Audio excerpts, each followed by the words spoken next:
साथियों नमस्कार। आज हमारे साथ हैं बड़े सोशल एक्टिविस्ट डॉक्टर देवेंद्र भंडारा जी आज अम्बाला में हैं और कुछ सवाल लेते हैं डॉक्टर साहब से जो अभी जनता से छुपे हुए सवाल हैं, सामने नहीं आ रहे हैं, क्योंकि यहाँ पे जो लोग मीटिंग में आए हैं वो लोग तो उन सवालों से और उनके जवाबों से फेस कर रहे हैं, लेकिन जनता को नहीं पता है। जो लोग देखेंगे तो सर स्वागत है आपका हमारे। जी नमस्कार सर, ये इंडो इजराइल प्रोग्राम जो हम सुन रहे हैं 2-3 दिन से, ये तो विकास का मॉडल है। आप इसका किस तरीके से देख रहे हैं, इस बारे में क्या कहना चाहेंगे? इंडो इजराइल प्रोजेक्ट का मतलब ये है कि इजराइल की तकनीक का इस्तेमाल भारत की सरकार करेगी भारत के अंदर विकास करने के लिए, ऐसा वो बता रहे हैं। इसका सबसे पहले मुजाहिरा अगर आपने देखा हो तो जो 1970s के दौर में हरित क्रांति के नाम पर जब हम लोगों को उन्नत बीज कहा उन्होंने, जो असल में हाइब्रिड बीज थे। एक यूनिवर्सिटी का प्रोफेसर जब मेरी इस बात पर अकड़ गया था तो मैंने उसको बोला था, वो बोला आप कैसे कह सकते हो कि ये गलत प्रोजेक्ट है, ये तो उन्नत बीज है। मैंने कहा उन्नत बीज का मतलब क्या है? ये हाइब्रिड बीज है, इसके जीन बदले हुए बीज हैं। बोला नहीं, ये विकसित बीज है। मैंने पूछा किससे विकसित बीज है? कि जो पहले बीज थे उनसे विकसित। अच्छा, वो पहले बीज किसने बनाए थे? वो तो अपने आप कैसे बने होंगे? किसी ने बनाए होंगे, कुदरत ने, प्रकृति ने, या फिर परमात्मा ने, या फिर पेड़ ने, जैसे भी बनाए। वो तुम्हारे पता होने से पहले पेड़ को बनाने आते थे, वो तुम्हारे मालूम होने से पहले परमात्मा ने बना दिए थे। जिसको पूरी दुनिया देखनी है, उसने पूरी दुनिया के इकोलॉजिकल सिस्टम में सेट होने के लिए जो सबसे बेस्ट चीज़ है उसको बनाया, जिसको हम कुदरत कहें या पेड़ कहें। वो तुमने नहीं बनाया, इंसान ने अपना स्वार्थ सिद्धि के लिए कुछ बनाया। वो उन्नत है उस परमात्मा के बनाई हुई चीज़ से, इसकी कोई गारंटी नहीं है, बल्कि इस बात की गारंटी है कि वो उससे खराब होगी, क्योंकि वो बाकी का बैलेंस खराब करेगी। तो मैंने कहा आपकी बात रोकूं, इसमें दो पक्ष हैं। ये जो जेएमओ बीज आए उससे कहीं ना कहीं किसान का प्रोडक्ट बढ़ा, और जो पुराने सीड थे, पुराना बीज था गेहूं का, अगर मैं देख रहा हूँ उत्तर प्रदेश मध्य प्रदेश में, उसकी रिकवरी या उसका केयर जो बोलते हैं गाँव में, वो बहुत कम थी बीजों के। अब ये तो देख लो आप, 1970s का ही दौर ले लो, फिर आप दोबारा से वापस। मैं तो 70 के दौर की इसलिए बात कर रहा हूँ कि 70 के दौर में 50 रुपये क्विंटल गेहूँ बिकता था, और वो कितने क्विंटल गेहूँ एक खेत में पैदा होता था, और उस टाइम सोने का भाव क्या था।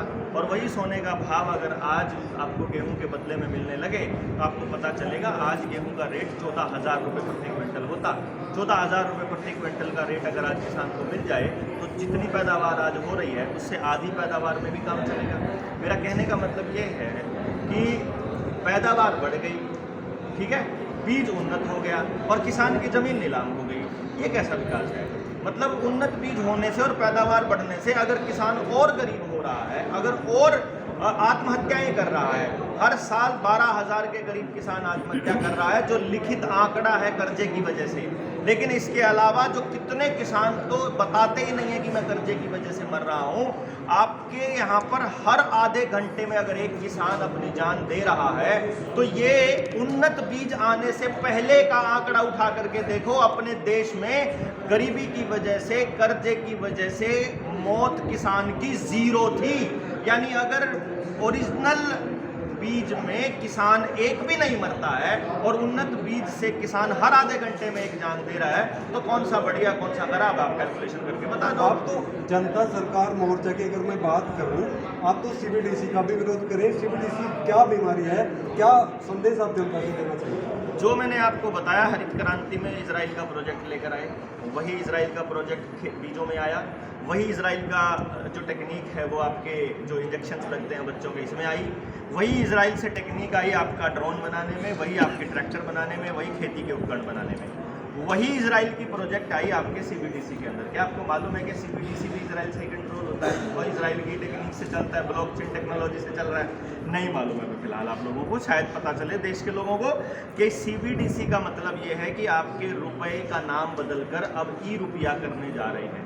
रिजर्व बैंक के फ्रॉड का पूरे देश को पता चल गया है, पूरी दुनिया को मालूम पड़ रहा है कि दुनिया के सारे रिजर्व बैंक इस टाइम पर बैंक ऑफ इंग्लैंड की सब्सिडरी शाखा के तौर पर काम कर रहे हैं, तो उन लोगों को अब अपना बोरिया बिस्तरा समेट कर जाना है यहाँ से, इसीलिए रोज़ के रोज़ बैंक बंद हो रहे हैं। और जैसे ही रुपये का नाम ई रुपया हो गया, आप अपने रुपये के बदले सोना नहीं मांग सकोगे। जो आपके दादा आपके पिता बोला करते थे कि जितना सोना सरकार के पास जमा होता है उतने ही नोट छाप सकते हैं, किसी को ये नहीं बताया गया कि वो कितना सोना है। तो आपको बता दें कि 1 रुपये में 777 मिलीग्राम सोना इस टाइम रिजर्व बैंक में हमारा रखा हुआ है 1 रुपये के नोट के बदले में। आप जा कर के पता करिए, आपको मालूम पड़ेगा।